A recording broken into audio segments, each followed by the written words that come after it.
ಮೆಕ್ಕೆಜೋಳ ವಿಚಾರಕ್ಕೆ ಸಂಬಂಧಪಟ್ಟಂತೆ ರೈತರ ಹೋರಾಟ ದಿನೇ ದಿನೇ ತಾರಕಕ್ಕೇರ್ತಾನೆ ಇದೆ. ಪ್ರಮುಖವಾಗಿ ಹಾವೇರಿ ರೈತರ ಹೋರಾಟಕ್ಕೆ ಕೊನೆಗೂ ಸರ್ಕಾರ ಮಣಿದಿದೆ ಅನ್ನೋದ್ರ ಬಗ್ಗೆ ಮಾಹಿತಿ ಸಿಗ್ತಾ ಇದೆ. ಪ್ರಮುಖವಾಗಿ ಎಕರೆಗೆ 5 ಕ್ವಿಂಟಲ್ ಮೆಕ್ಕೆಜೋಳ ಖರೀದಿಯಲ್ಲಿ ಬದಲಾವಣೆ ಕೂಡ ಆಗಿದೆ.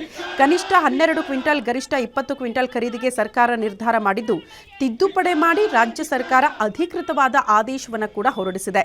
ಡಿಸೆಂಬರ್ 8ರಂದು ಹೆದ್ದಾರಿ ತಡೆಗೆ ರೈತರು ಮುಂದಾಗಿದ್ದು, ಬೆಳಗಾವಿ ಅಧಿವೇಶನಕ್ಕೆ ರೈತರು ಅಡ್ಡಿಪಡಿಸುವ ಭಯದಲ್ಲಿ ನಿರ್ಧಾರವನ್ನು ತೆಗೆದುಕೊಳ್ಳಲಾಗಿದೆ. ಹೋರಾಟಕ್ಕೆ ಮಣಿದು ಹೆಚ್ಚು ಜೋಳ ಖರೀದಿಗೆ ನಿರ್ಧಾರ ಆಗಿದ್ದು, 50 ಕ್ವಿಂಟಲ್ ಮೆಕ್ಕೆಜೋಳ ಖರೀದಿಗೆ ರೈತರು ಪಟ್ಟು ಹಿಡಿದಿದ್ದಾರೆ. ಸದ್ಯ ಸರ್ಕಾರದ ಆದೇಶಕ್ಕೆ ಅನ್ನದಾತರು ಸಮ್ಮತಿ ಕೊಡೋದು ಕೂಡ ಡೌಟ್ ಅಂತ ಹೇಳಲಾಗ್ತಾ ಇದೆ. ಇನ್ನಷ್ಟು ವಿಚಾರಗಳನ್ನು ಮುಂದಿಟ್ಕೊಂಡು ಮತ್ತೆ ತಮ್ಮ ಹೋರಾಟವನ್ನ ಮುಂದುವರಿಸ್ತಾರಾ ರೈತರು ಅನ್ನೋದು ಪ್ರಶ್ನೆ ಇದೆ.